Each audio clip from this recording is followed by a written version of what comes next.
So here we have a question from Matuzu. I have some doubts how to process the kick beat in techno, like kick, compression, and EQ. Okay, this is a good question. Whenever I do my techno tracks, so I have a process for my composition for making tracks. First of all, I like to worry about doing the what's the word that I'm looking for? The composition or the creative process, and then I go to mixing, and then I go to mastering, and I do this in various separate processes or steps. And whenever I'm making techno, I like to combine kicks. Sometimes I might not find the exact sound that I look for in one specific kick, so I like to combine kicks, and then I try to combine kicks to get the sound that I like. And when I go into the mixing phase, that's when I start mixing or trying to get the sound that I like. But when it comes to kicks, I don't in my tracks. I usually don't do too much compression for kicks. I might add some compression overall for the entire bus drums or the drum bus. I might add some compression there, but usually I don't do too much in the kick in terms of compression in the kick itself. And I have here, let me open up a project that I have from one of my latest tracks, which is called Quantum Soul. And this is actually one of I created a new channel just to put my tracks there. It's called Hard Cave. And let me see if I can find it here. It's called Hard Cave, and it has one track called Quantum Soul. And it's kind of a techno stuff, a techno track, Hard Cave. So this is, let me just show you the channel. Here, let me just... So this is the YouTube channel that I created called Hard Cave Records.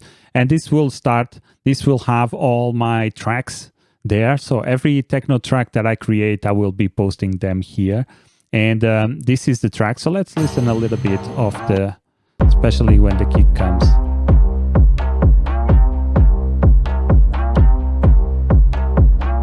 So as you can see, the kick is powerful, and I like the way it is. Let me see if I can find the track here in Studio One, and let me see if I can show you what I was working on in terms of the kick.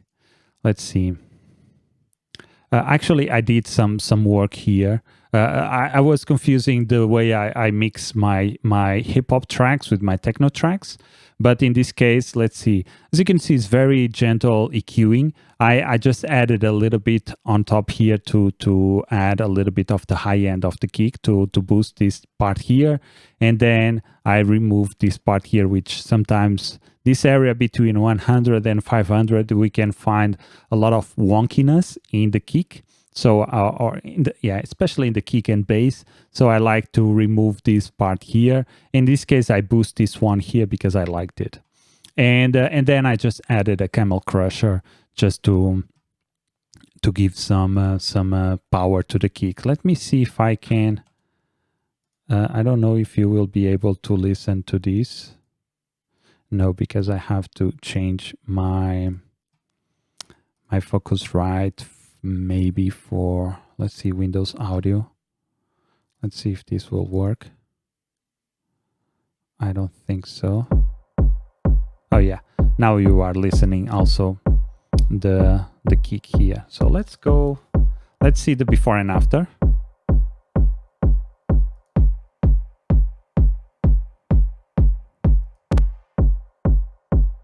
So as you can see, it might sound better without.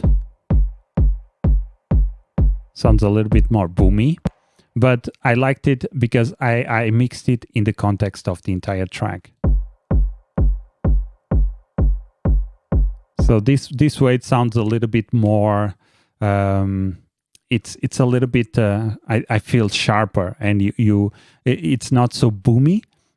So we lost a little bit of the maybe of the how can I say, of the, what's the word that I'm looking for, of the boominess of the kick, but at the same time I want it a little bit more dry and a little bit more in your face. So that's it. And as you can see, there's a bunch of EQ. There's also a lot of stuff here in the master that I go for. So let's listen without everything.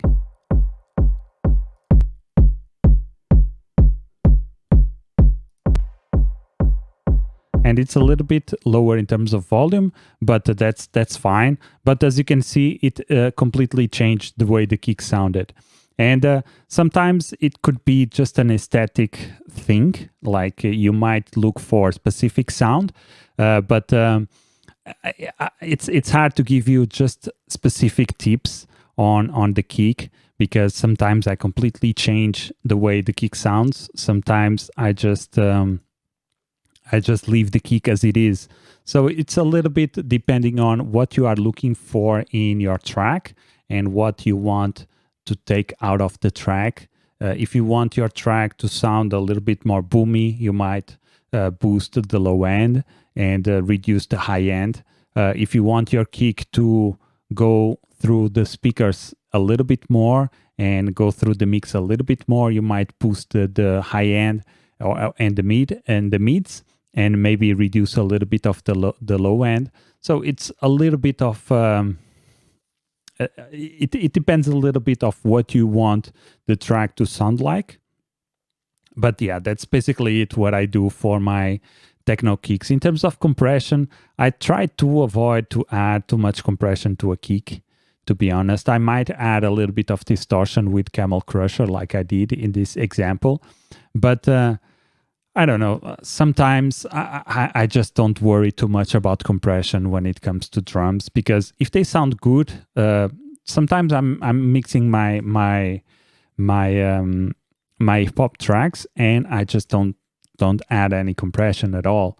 If they sound good, I just leave it. I just leave it. So it's also a little bit, if it sounds good, sometimes if it sounds good to you, by adding a little bit of compression, by balancing the frequencies, that's it. You might not need anything else, because most of the sounds that we use to make tracks, some of the sounds, like the samples, the kicks, snares, and all that stuff, sometimes those sounds are already very good in terms of quality, in terms of mixing, so, and compression. So you don't need too much you don't need to worry too much about it. If you were mixing like a drum set or a live performance, maybe you could use and you could take advantage of compression.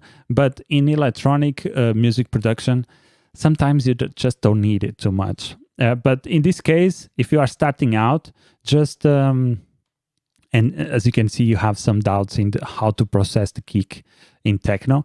Just worry about EQing. Just focus first on making it sound the way you like in terms of EQing. And because compression can be very subtle and a very hard thing to get, I would not worry too much for now. Of course, you can always experiment. That's the best way to go about it when you want to improve your skills. Just experimentation is the best way to go about it. But EQ, you will really listen to changes in EQ. But in compression, sometimes it's very subtle and you might not notice the difference. So you might be adding processing on top of your equalization with compression, and it might not help at all.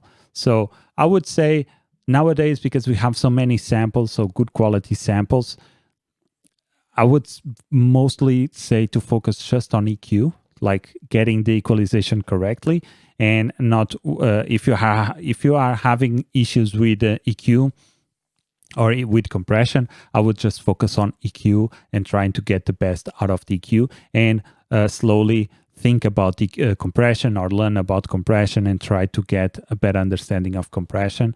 But sometimes I just don't use compression in kicks.